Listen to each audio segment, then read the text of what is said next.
नमस्कार, मी हेमाली मोहिते। कल्याण डोंबिवली महानगरपालिकेच्या निवडणुकीची रणधुमाळी सुरू असून सत्ताधारी आणि विरोधकांकडून मतदारांना अनेक आश्वासनं दिली जात आहेत। मात्र कल्याण डोंबिवली महापालिका म्हणजे इथल्या नागरिकांसाठी एक प्रकारची छळछावणीच बनली आहे। विविध समस्यांनी इथली जनता त्रस्त असून यावरच आहे आजचा आमचा खास कार्यक्रम कल्याण डोंबिवलीची छळछावणी।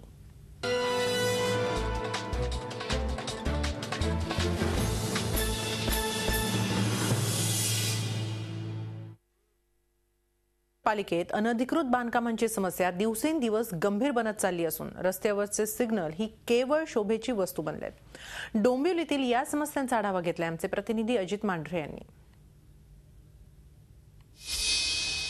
कल्याण डोंबिवली महानगरपालिका म्हणजे समस्यांची छळछावणी आहे, याचा एक नमुना आम्ही तुम्हाला दाखवणार आहोत।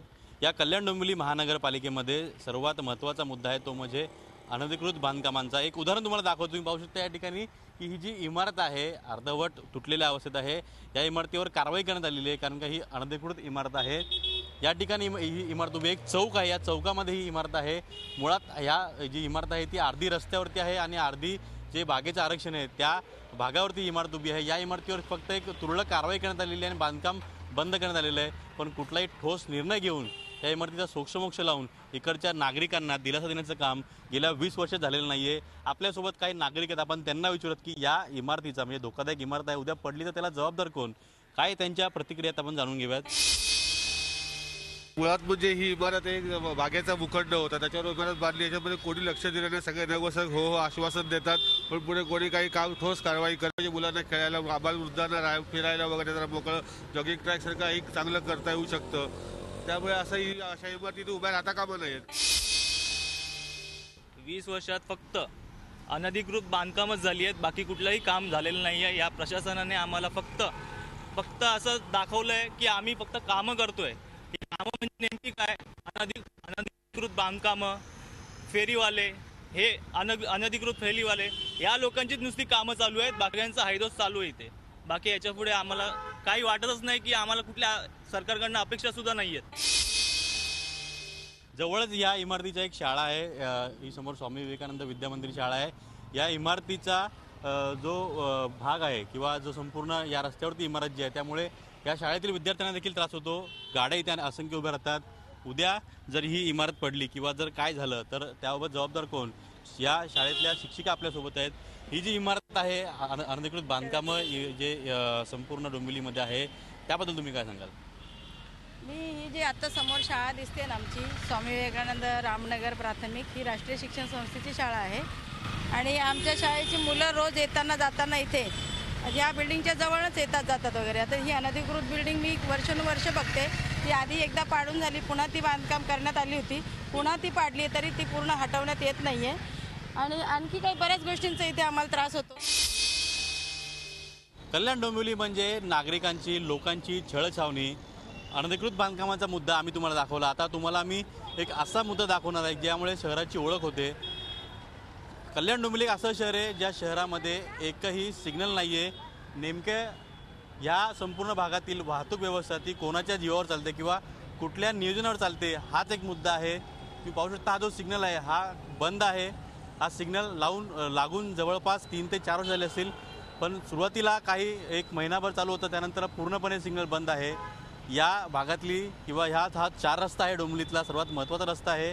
डोंबिवली स्टेशनकडे जाण्याकरता हा एकमेव चौक आहे, त्यामुळे या चौकात खूप गर्दी होते।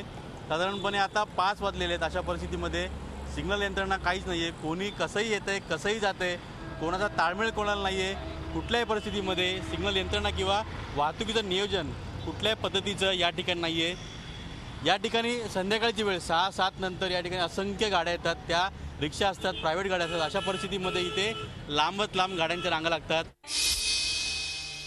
साधारणपणे हा सिग्नल कधी लागलेला आहे, किती दिवस चालू होता आणि आता त्याची काय परिस्थिती आहे? हो साहेब, 7 वर्ष झाले आता कायमस्वरूपी म्हणजे लोक कसं येतात कसं जातात सगळे त्रास होतात, ते जाम म्हणजे त्रास सहन करावं लागते। म्हणजे इकडे आजूबाजूला म्हणजे क्रॉस करायला म्हणजे लोकांना भीती वाटते, कळलं का? लोकांना क्रॉस करायला म्हणजे विचार करावा लागतात, 5-5 मिनटं लोक उभं राहतात आणि जे नागरिक म्हणजे वयस्कर लोकांना तर म्हणजे भरपूर त्रास होते। इथून 5 मिनिटं लागतात कमीत कमी एका नागरिकाला इथून रस्ता क्रॉस करायला। आपल्यासोबत काही तरुण आहेत, ज्यावेळी या ठिकाणी संध्याकाळची वेळ असते, डोंबिवलीतली एक अशी काही संस्कृती आहे किंवा असा काही एक वर्ग आहे की जो गाड्या खूप वेगाने चालवतो. अशा परिस्थितीमध्ये या भागामध्ये कुठलाही सिग्नल यंत्रणा नसल्यामुळे काय अपघात झालेत का किंवा अशी काय परिस्थिती या ठिकाणी आहे का? असं बराच वेळा झालं आहे. पहिले मी तुमचे आभार मानतो तुमच्या चॅनल्सचे की तुम्ही डोंबिवलीकरांचा हा आवाज तो सर्वांपर्यंत पोहोचवत आहे. हा जो रोड आहे हा खूप महत्त्वाचा ही चौक आहे. इथून 2 मिनिटावर डोंबिवली स्टेशन आहे. इथून कल्याणला जाण्यासाठी हाच रोड वापरला जातो. वेस्टला जाण्यासाठी माझ्या जो मागचा रोड आहे तो वापरला जातो. त्यामुळे संध्याकाळी 6-7 नंतर 9पर्यंत इथे भयंकर वाहतुकीची कोंडी होतेच. त्याच्यानंतर जो चाकरमानी जो कामावरनं मुंबईवरनं येणार असतो जो डोंबिवलीकर त्याला प्रचंड मनस्तापातून जावं लागतं. मला आठवतं आहे माझा जन्म डोंबिवलीचा आहे. मला आठवतं आहे की मी जेव्हापासून हे सिग्नल लागले तेव्हापासून हे सिग्नल मला कधी चालू दिसलेच नाहीत. त्यामुळे जो संध्याकाळची वेळ आहे आणि सकाळची वेळ आहे त्याच्यामध्ये भयंकर वाहतुकीची कोंडी होते. याला जबाबदार कोण? सिग्नल यंत्रणा. तसं बघायला गेलं तर कल्याण डोंबिवलीत कुठेच सिग्नल नाही आहेत. ट्रॅफिक पोलिसांच्या जीवावर हा सगळा कारभार चालतो. ट्रॅफिक पोलीस स्वतः कुठपर्यंत हा सगळा प्रकार चालू ठेवणार किंवा त्यांची जबाबदारी कुठपर्यंत बनते? तरुण म्हणून काय सांगशील? त्यांच्यातर्फे तर पूर्णपणे तयारी असते, पण इथे झेब्रा क्रॉसिंग सुद्धा नाही आहे. इथे वयस्कर लोक जर रस्ता क्रॉस करत असतील तर कोणत्या प्रकारे रस्ता क्रॉस करतील? गाडीवाले झेब्रा क्रॉसिंग नाही आहे सरळ बोलून मोकळे होतात. जर सपोज काही झालं तर सरकार जबाबदारी घेईल का त्या वयस्कर लोकांची किंवा एखाद्या स्त्री कोणत्याही मुलाची, लहान मुलांची? कोणत्याही प्रकारची ते झेब्रा क्रॉसिंग 4ही रस्त्यांवरती दिसत नाही आहे, चौक असून सुद्धा. आपल्यासोबत काही रिक्षावाले देखील आपण त्यांना विचारूयात की दादा तुम्ही या भागातून रिक्षा नेहमी जाते, तुमची सिग्नल यंत्रणा नाही आहे. साधारणपणे डोंबिवली स्टेशनचे 4 रस्ता हा किती मिनिटाचा अंतर आहे आणि रिक्षातून ट्रॅफिकच्या वेळी किती मिनिटं लागतात? तसं बघितलं तर 5 मिनिटाचं अंतर आहे, पण इथून ट्रॅफिकमध्ये बघितलं ना तर तुम्हाला कमीत कमी 15 ते 20 मिनिटं लागतात. आज 15 ते 20 मिनिटं का लागतात? कारण इथे जे गाड्या उभ्या असतात त्या गाड्या अशा ठिकाणी उभ्या असतात की कोणी मनमानीप्रमाणे बंद करून गाड्या उभ्या करून निघून जातो. मिनिमम जवळजवळ 20 ते 25 मिनिटं उशीर होतो इथून जाण्यासाठी. आणि सिग्नल जवळजवळ 2 या 3 वर्ष आले बंद आहे. आणि सिग्नलवर ट्रॉफिकमध्ये काय येणार ॲक्सिडेंट प्रमाण पण इथं वाढलं जातं सिग्नल बंद असल्यामुळे. कारण हवालदार एक साईडला हात दाखवतो, दुसऱ्या साईडला प्रॉब्लेम होतो, दुसऱ्या गाडीला दोन्ही साईडने येतात आणि त्यामुळे ट्रॉफिक जास्त पद्धतीने वाढलं जातं आणि 20 ते 25 मिनिटं उशीर होतो.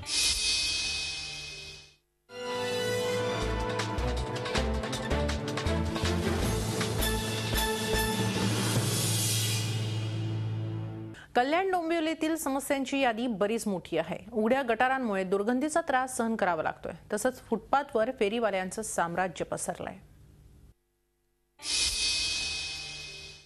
कल्याण डोंबिवली महानगरपालिकेतल्या समस्यांचा पाडा वाचावा तितकाच कमी आहे.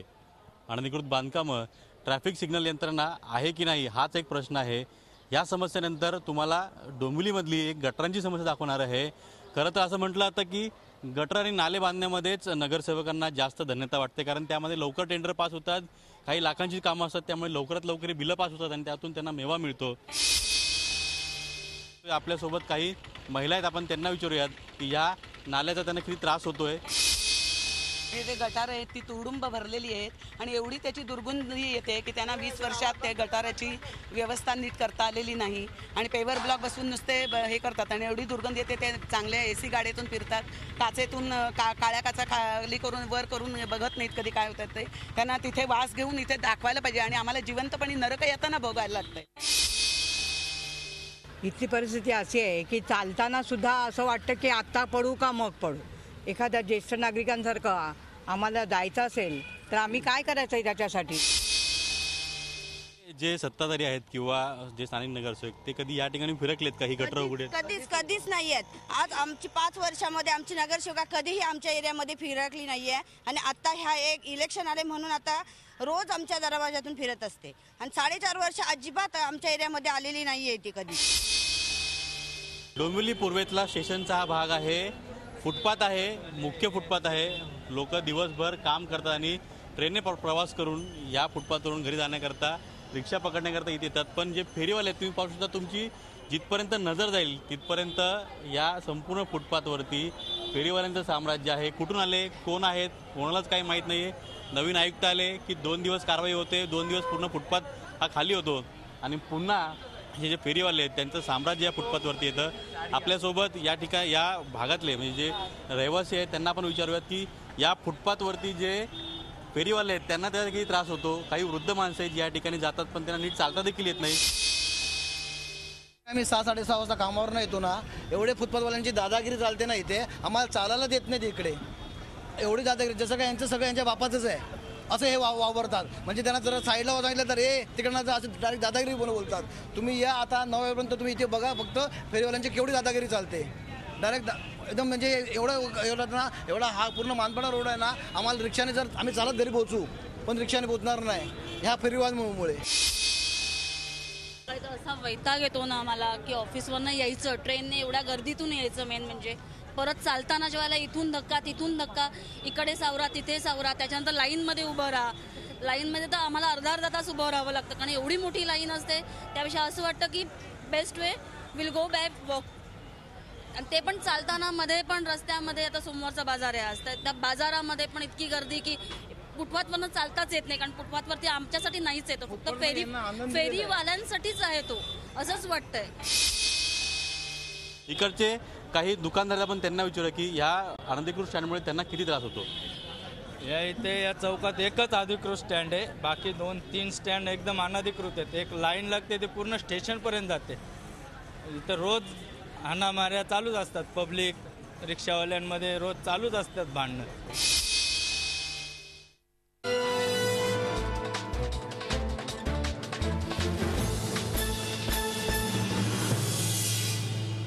कल्याण डोंबिवलीत सिमेंटचे रस्ते करून दाखवण्याचं आश्वासन गेल्या निवडणुकीत सध्याच्या सत्ताधाऱ्यांनी दिलं होतं. मात्र 5 वर्ष उलटून गेले तर हे रस्ते तयार झालेले नाहीत. आता पुन्हा एकदा त्याच रस्त्यांचं आश्वासन दिलं जात आहे. कल्याणमधील रस्ते, डम्पिंग ग्राउंड आणि वाहतूक कोंडींचा आढावा घेतलाय आमचे प्रतिनिधी विशाल वैते यांनी. मागील 5 वर्षांपासून कल्याण डोंबिवलीमध्ये सिमेंट कॉन्क्रिटीकरण चालू आहे रस्त्यांचं. मात्र अजूनही ही कामं अपूर्णच आहेत. रस्त्यांच्या मधोमध खोदलेले रस्ते आणि त्यावर टाकलेले डिवायडर यामुळे अनेक ठिकाणी अपघात होत आहेत. या अपघातांमुळे अनेकांचा जीवही गमावला जातोय. आपण सध्या आहोत कल्याणमधील रामबाग या मुख्य रस्त्यावर. ह्या ठिकाणी गेल्या 5 वर्षांपासून रस्त्याचं काम सुरू आहे आणि यामुळे इथले जे रहिवासी आहेत त्यांना अनेक समस्यांना सामोरं जावं लागतंय. आपल्याबरोबर इथले काही रहिवासी आहेत, त्यांना आपण विचारूया. मागील 5 वर्षांपासून इकडे कामं चालू आहेत रस्त्यांची, तुम्ही इथे राहता, कुठल्या समस्यांना तुम्हाला समोर जावं लागतंय? सत्ताधारी पक्षाने मागच्या 5 वर्षात सुद्धा आम्हाला सांगितलं होतं की सिमेंट कॉन्क्रीटचे रस्ते आपल्या परिसरात होतील, पण अजूनसुद्धा ते काही पूर्ण झालेलं नाही आहे. आणि अक्षरशः आम्हाला रात्री इथे जीव मुठीत घेऊन चालावं लागतं कारण अनेक ठिकाणी खड्डे आहेत, ते पूर्ण बांधलेले नाही. काही ठिकाणी रस्त्यांचं अजून काम अर्धवट पडलेलं आहे अक्षरशः. आणि म्हणतायत की स्मार्ट सिटी नाही, आम्हाला म्हणायची वेळ आली की आम्हाला सेफ सिटी हवी आहे आणि अजूनही पूर्ण झाले नाही. आणि अशी भीती वाटते की आता पुढच्या 5 वर्षी पण हे पूर्ण होतात की नाही अशी मोठी शंका आम्हाला वाटते. 5 वर्षापूर्वी तीच गोष्टी, तीच बडबड, तीच लोकांना आश्वासनं आम्ही देऊ. मुळात तुम्ही आम्हाला पायाभूत सुविधा काय देतात? त्याही वर्षी पाण्याचा प्रॉब्लेम होता, त्याही वर्षी रस्त्यांचा प्रॉब्लेम, त्याही वर्षी दिवे, आजही पथदिवे आहेत, आता नवीन लावलेत, काही चालू तर काही बंद. याच्यावर हे नाही. निवडणुकी आली का प्रचार. माझं मत आहे निवडणुकीला जो प्रचाराचा तुम्ही जो खर्च करता निदान चांगल्या कामाला करा. ही जी कामं आहे ही पहिली लोकांना काय पाहिजे की फक्त आमची कामं होतं, आम्हाला फक्त पाणी, लोकांना पाणी, रस्ता आणि दिवे जर मिळाले, लोकांची काहीच बाकी आश्वासन बस ना, एवढ्या 3 गोष्टी तुम्हाला देता येत नाही तर मग तुमचा फायदा काय? आपण आता कल्याण डोंबिवली महानगरपालिकेच्या डम्पिंग ग्राउंड आहे आधारवाडीचं, तिकडे उभे आहोत. या ठिकाणी परिसरामधील जे नागरिक आहेत त्यांना या डम्पिंग ग्राउंडमधील उठलेल्या धुरामुळे प्रचंड त्रास होत आहे. तरी सुद्धा कोणीही या रहिवाशांना वाली आहे की नाही असा प्रश्न निर्माण झालाय. हायकोर्टाने चपराक देऊन सुद्धा या डम्पिंग ग्राउंड बाबत अद्याप कुठलीही हालचाल दिसत नाही. आपल्या सोबत या परिसरातील नागरिक आहेत. या डम्पिंग ग्राउंडचा आम्हाला भरपूर त्रास होतोय. या धुरामुळे लोक बिमार पडतात आणि इथल्या रहिवाशांचा डम्पिंग हटवणं हे आमचं गरजेचं आहे. कारण की इथले दुर्गाडीला आलो का लोक म्हणतात वाडेकराला का त्या डम्पिंगच्या वासामुळे. हा त्रास तर भरपूर आम्हाला 15 वर्ष झाले आम्ही निवडून दिलं पण कोणी लक्ष देत नाही. डम्पिंग ग्राउंडची क्षमता संपलेली असूनही इथेच कचरा टाकलेला जातोय. आजूबाजूला सगळे माणसं राहतात. तुम्ही बघू शकतात की इकडे सगळी लोकवस्ती आहे. खरोखर आयुष्य याच्या लोकांच्या जीवाशी खेळलं जातं इथे. त्या गावात एवढी पाहुणी येतात तर हवे रोडनीच वास रुमाल नाकाला रुमाल बांधून येतात. मग आज आमच्या गावात पाहुणी येण्याचा अधिकार नाही का? कल्याणमध्ये वाहतूक कोंडीचा प्रश्न अत्यंत जटिल आहे. वाढती लोकसंख्या हा एक मुद्दा महत्त्वाचा असला तरी सुद्धा गोविंदवाडी बायपास जो आहे हा सुद्धा कल्याणमधील वाहतूक कोंडीसाठी मुख्य कारणीभूत आहे. आपण इथे बघू शकता, हाच तो गोविंदवाडी बायपास आहे.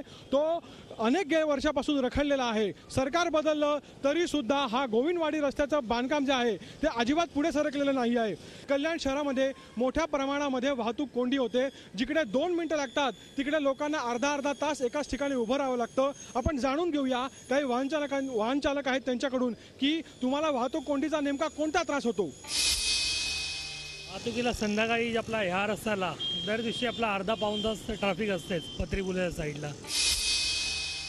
यहाँ पे बैल बाजार में आधा घंटा कभी ट्रैफिक जाम हो जाता है, बाइक निकलने भी जगह नहीं है. इसके बारे में कुछ ना कुछ KDMC है जो भी इसके अंडर है उन्होंने करना चाहिए ये काम. सबसे बड़ी तकलीफ है पूरे कल्याण वालों को.